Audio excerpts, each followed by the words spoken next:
I don't know. I had pretty much good success the last 3 years, in March. So hopefully we can continue to get this rolling. What's it mean to be the #1 seed overall? It's a great honor. I mean, we were in the picture, a month ago or so when we lost 3 straight. But, for this team to battle back the way it did, to, continue to, win games and continue to play through it, I just think it's a, great honor to be in that category. How will you all get together as a team tonight to watch that game? And is it different than a regular game you're watching? I don't really know. We haven't heard anything yet. I'm sure the schedule will change as it goes on, but I already plan on watching it either with the team or by myself. I look forward to watching the game. What about Coach Pitino and the program makes you guys so successful late in the season? Last year you had a good run. This year kind of 10 in a row. Is it something about conditioning or putting all the pieces together? I just think we do individual instructions every day, and there's something with Coach P. He continues to bring out a higher level in each of his players, and right now everybody's doing good. We work on individual instructions, work on our weaknesses, and everybody turns their weaknesses into strengths. And around this time is when we're all starting to really come together and really click, and that's what you all have been seeing for the past couple of games, is that it's not just the starting five. It's Luke, Kevin, Montrez, VT. Everybody's giving us a big contribution off the bench. As a leader on this team, how important are your first 2 years here and what happened in the NCAA tournament to keep everybody, make sure everybody stays grounded? Because you're going from last year coming into the tournament, you never won an NCAA game. Now everybody's picking you to win the whole thing, but it's one step at a time. Does that help you stay grounded? Definitely. I mean, you saw throughout the whole year that anybody, any given night, can get upset, and especially in the tournament, if you lose, there's no next game to redeem yourself. You're out of the tournament. So, we just got to take it one game at a time, continue to stay focused, and block everything out. And that's been the message from Coach P, is just to block everything out, just continue to stay within ourselves, stay within our team, and just continue to listen to him. And I think everybody really has that focus with him right now. How much are you guys looking forward to going into Rupp and having a more hospitable crowd than your usual trips? We look forward to playing there. Last year we got away from everybody, and we played in Oregon and Arizona, and a lot of our fans didn't really get the chance to travel with us. So, playing at Rupp Arena, with our fans, it's easier for them to come and watch the games. It'd be very exciting to see them there. But we know we have to handle business whether the fans are there or not. We got to go out there and play our game. It seemed like in a certain respect last year, the isolation being in Portland and going straight to Phoenix kind of helped you guys. Do you feel like this team can handle, because you'll be back on campus in between potentially Lexington and Indianapolis, and can handle kind of the back padding and everybody just, the expectations and the hype that would go with it? I think everybody can. I think, we have a good core group of guys that, are grounded, are humble, and, can, for the most part, be reliable and keep themselves contained. And, being away, they did give us time to, be ourselves and be with the team. But, for the most part, we're with our team when we're back home anyway. So I think, we'll, try to continue to block out the distractions and just continue to focus on the games. You're sort of the foundational piece of this team, the first one been here all 4 years. What have you learned as you watch Coach Pitino put this team together?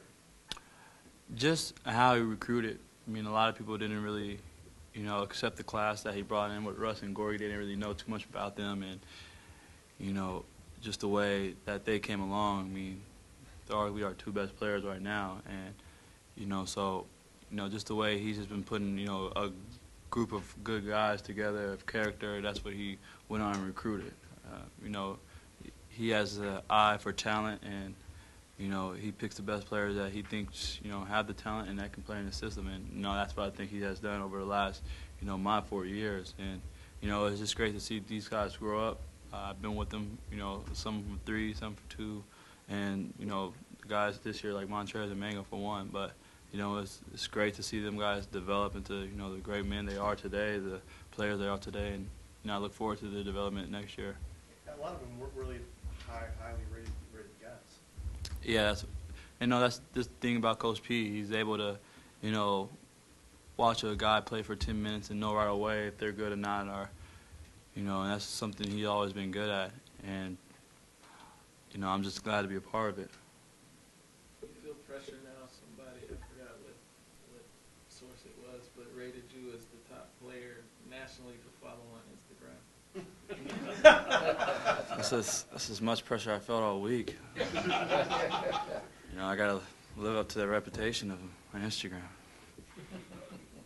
I beat out Skylar Diggins. I don't know how I did that. Can you address, you sort of touched on it at the beginning, the growth of this team, in particular over the last month or so with Lou, with Kevin, with Travis. Just, it's been a kind of a growth of everybody that's made the whole, the old thing about the sum of the parts, the whole greater than the sum of the parts.